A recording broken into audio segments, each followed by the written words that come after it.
Hello. The title of today's training presentation is Patterns. We're going to look at some things that occur in volleyball quite often.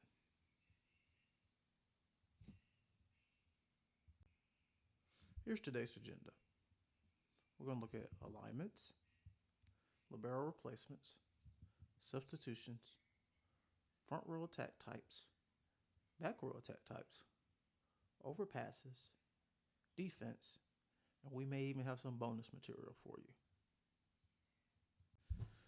So let's look at some of the more common serve-receive alignments that you probably will see for the majority of most volleyball teams.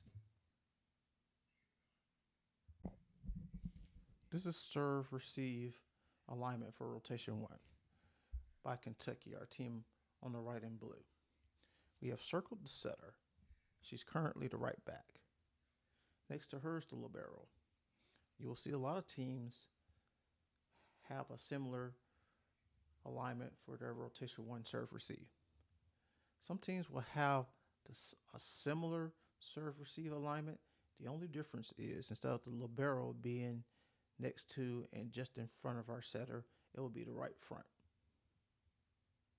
Let's take a look at a video of a high school team with a very similar serve-receive alignment in rotation 1.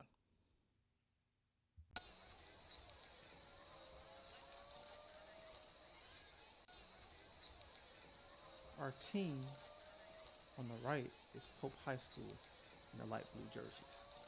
You see how their rotation 1 is pretty similar to what Kentucky's was? The only difference is they have their right front next to their back row set.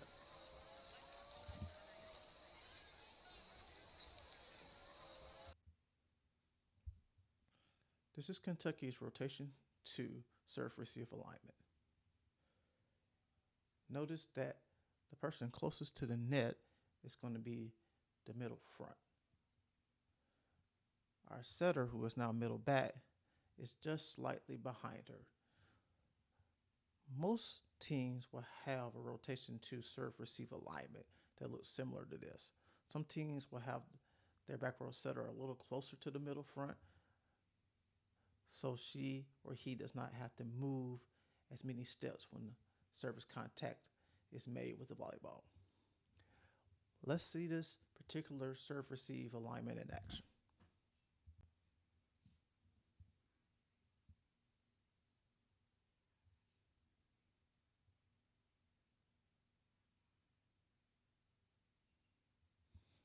So in this particular video, Pope, our team on the right, is in rotation 2 serve-receive alignment.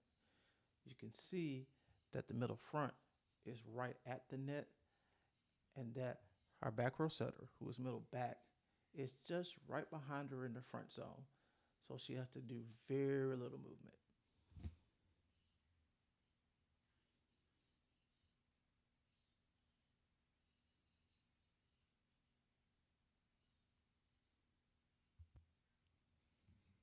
Now let's take a look at rotation 3 serve-receive alignment for Kentucky. See our back row setter? She's now left back. Right next to her, slightly in front of her, is the left front.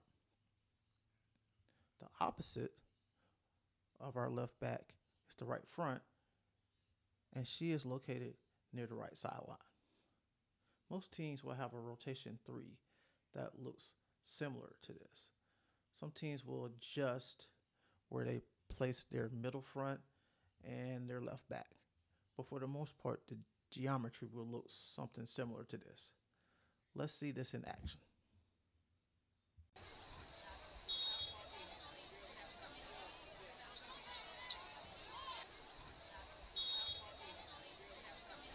See our team Pope on the right. Their rotation 3 serve-receive looks identical to what we saw in the image for Kentucky.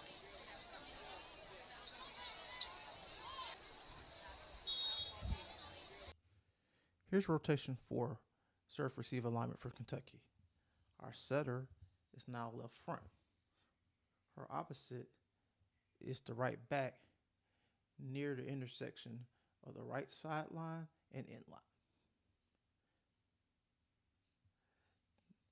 This particular geometry of Kentucky's rotation 4 serve receive alignment has all the front row players stacked near that left sideline, and all the back row players starting from the middle of the court going toward the right sideline.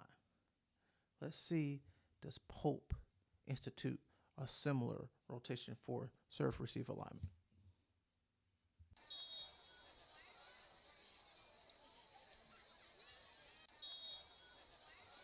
And we can see that Pope institutes pretty much the same identical rotation 4 serve receive alignment as we saw in the prior slide from our University of Kentucky.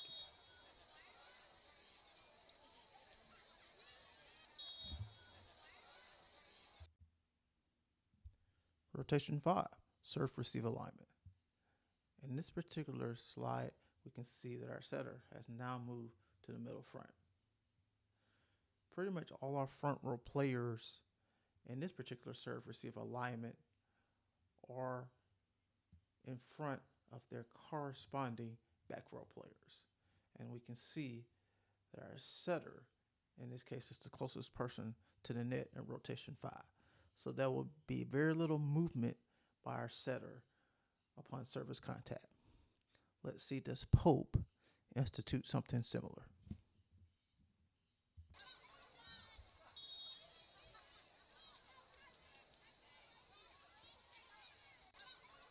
And indeed they do. Pope's rotation 5 is pretty much identical to Kentucky's rotation 5.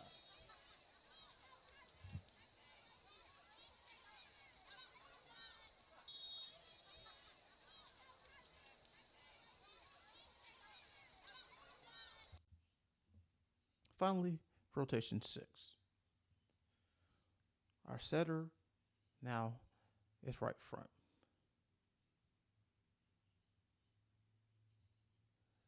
There are a lot of different variations which some teams do rotation 6, but the biggest commonality with teams that institute rotation 6 serve receive is that our setter will be somewhere near the right sideline.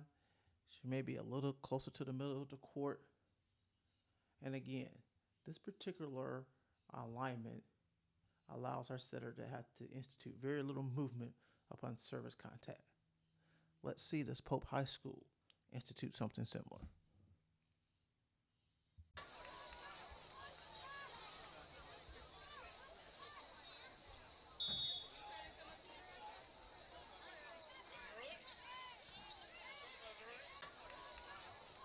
And indeed they do. They have all their front row players in the front zone, and their particular rotation 6 serve receive alignment looks pretty identical to Kentucky's.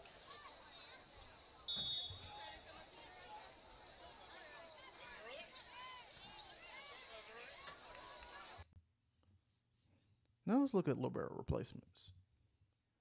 Let's see, for teams, when do they most often take place?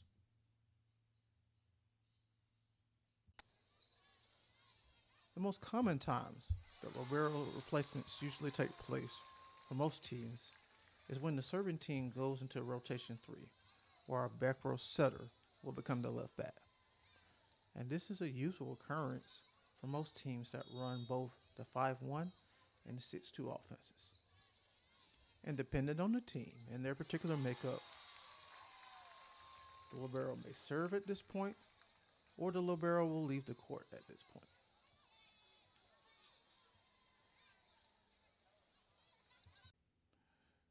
The most common times that libero replacements usually take place for most teams is when the serving team goes into rotation 3, where our back row setter is the left back. This usually will occur for both 5-1 and 6-2 offenses. Now, depending on the team, the libero may serve at this point, or the libero may leave the court at this point.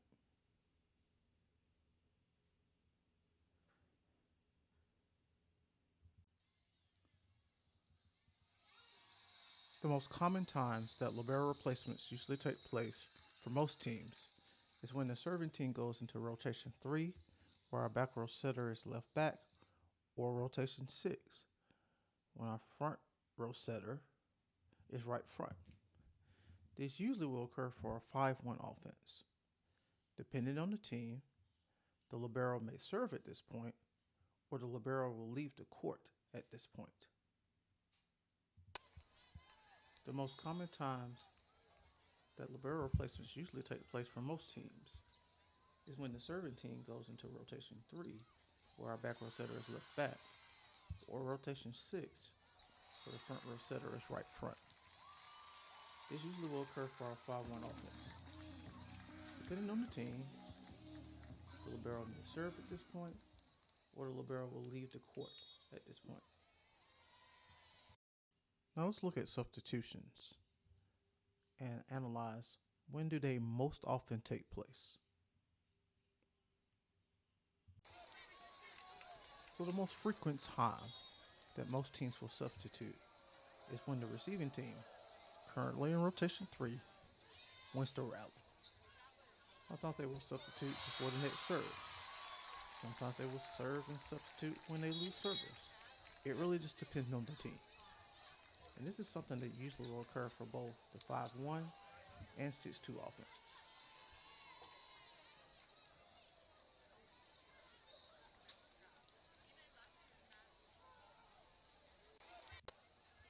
The most frequent time that most teams will substitute is when the receiving team, currently in rotation 3, wins the rally. Sometimes they will substitute before the next serve. Sometimes they will serve and substitute when they lose service. It just depends on the team. This usually will occur for both 5-1 and 6-2 offenses.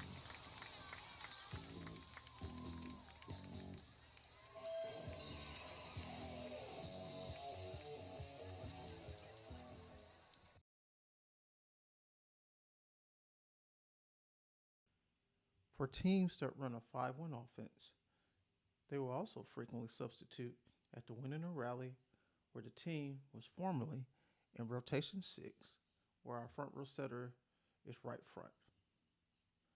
In 5-1 offenses, teams will frequently substitute when the setter changes from front row to back row and vice versa. Now let's take a look at front row attack types. What is the front row attack types that almost all teams use? Now there are a variety of different types of front row attacks, but there is clearly one that almost all teams use. And it's called a go. So a go is the most used front row attack in all of volleyball. It's pretty much an attack by a front row player from the offense's team's left side of the court. Just for review, the go is the most used front row attack in all of volleyball. It's the attack by a front row player from the offense's team's left side of the court.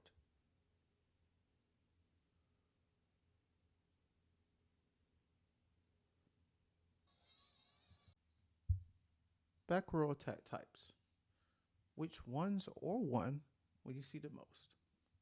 Now again, similar to front row attack types, there are a variety of back row attack types, but there's clearly one that you will see the most. So a pipe or bick is the most used back row attack in all of volleyball. It's an attack by a back row player who is the middle attacker.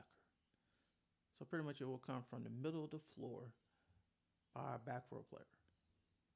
Sometimes this back row attack is an in-system attack, which means it is planned. Sometimes it is an out-of-system attack.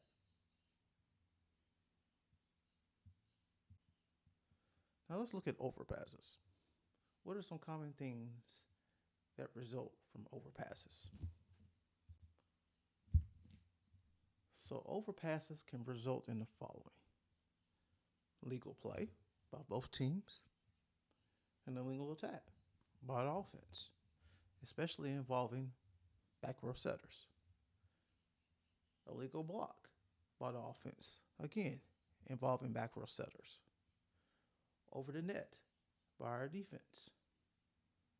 We have potential for net faults, and we have the potential for centerline faults. Is there anything else you can think of which overpasses can result in?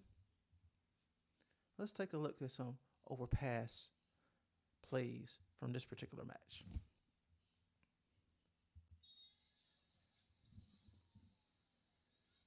So the two most frequent plays by front row players on defense to overpasses are two-hand dumps and one-handed spike attacks.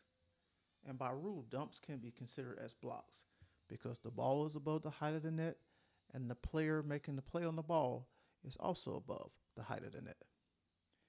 In this particular play, we have a one-handed spike attack as the reaction to the overpass.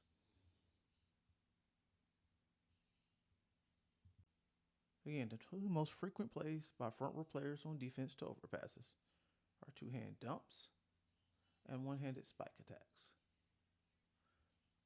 Sometimes you may see joust by opposing front row players as occurs in this particular play.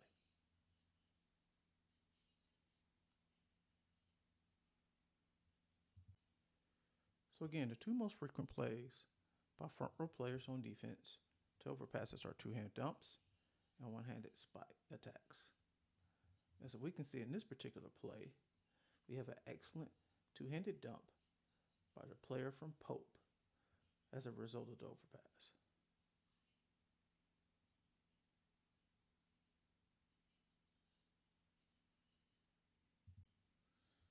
So let's take a look at defense. So what are some common positions for our setters and liberos?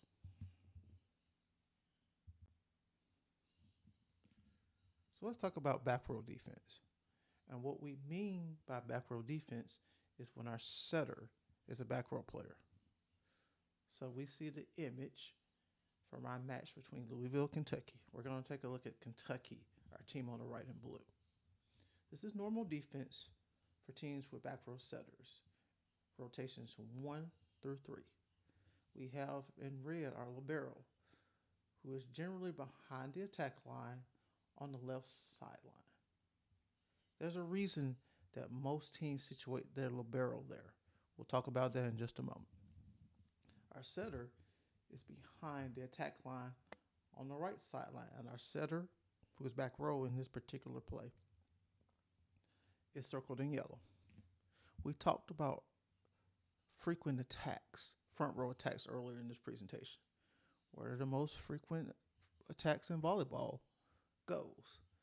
So a potential go attack is probably going to go somewhere to the middle of the floor or to the left side of the floor on defense. Who is more than likely there waiting on it or in a position to try to defend it? It is the libero. That's why most teams will always situate their libero on the left side of the floor behind the attack line near the left sideline. They will situate their setter on the right sideline behind the attack line because they want to hide the setter and keep her from touching a potential hit 1 and not have the ability to set the ball on hit 2. Let's take a look at back row defense in action. So we're going to look at the defense from Pope. In this particular play, they're in rotation 1, which means that our setter is the right back on this play. Now we see, following the overpass, there's an attempted dump by our player from Walton, and because the dump does not make it across the net, a dump is considered a block. So now she attempts another play on the volleyball. See how Pope gets back on defense? You can see that the setter will back up and get to her normal defensive spot. And you can also see that libero will back up and get into her normal defensive spot, ready to try to defend the attack. This is back row defense.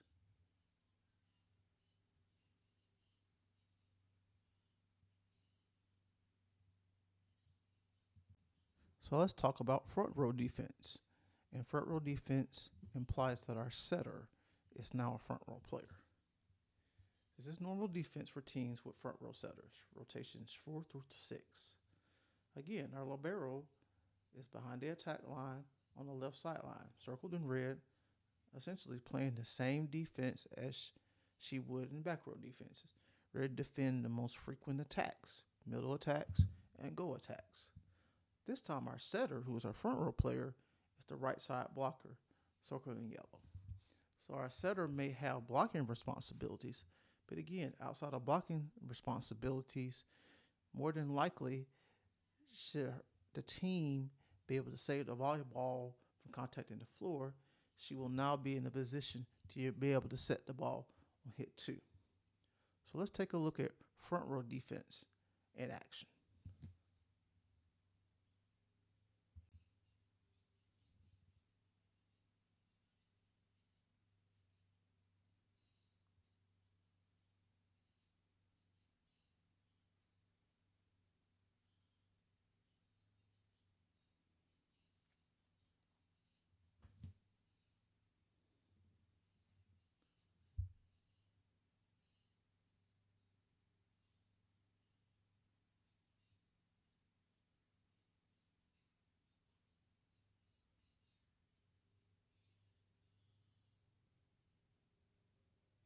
What an outstanding play by both teams. Now our setter for Pope, our team on the right, is the middle back. Upon service contact, see how she occupies the right side blocker position? She's involved in the joust. And now look at her reset to the right side blocker, and she gets involved in the blocking action. See, our libero maintains her normal defensive position as the left side behind the attack line.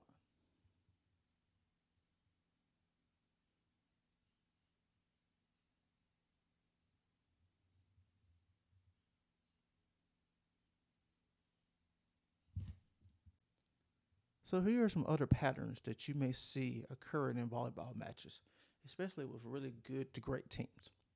We talked earlier about teams running pipe big attacks, which are back row attacks by the middle attackers, not only in system, but out of system.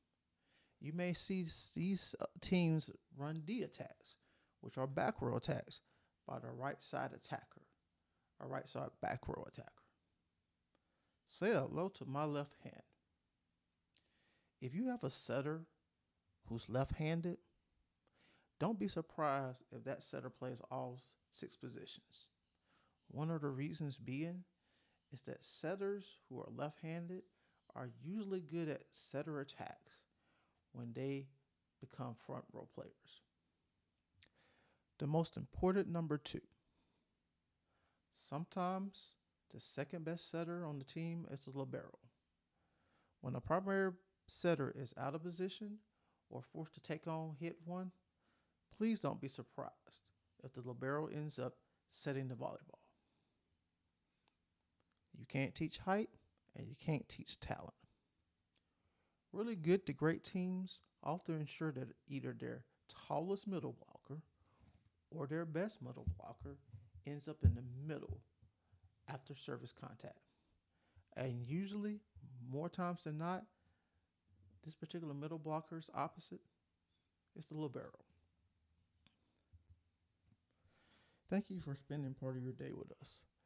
We hope this presentation was worth your while and that you gained some valuable knowledge, wisdom, and insight into the world of volleyball. Thank you once again for joining us. Have a great day, a great week, a great month, a great year, a great season.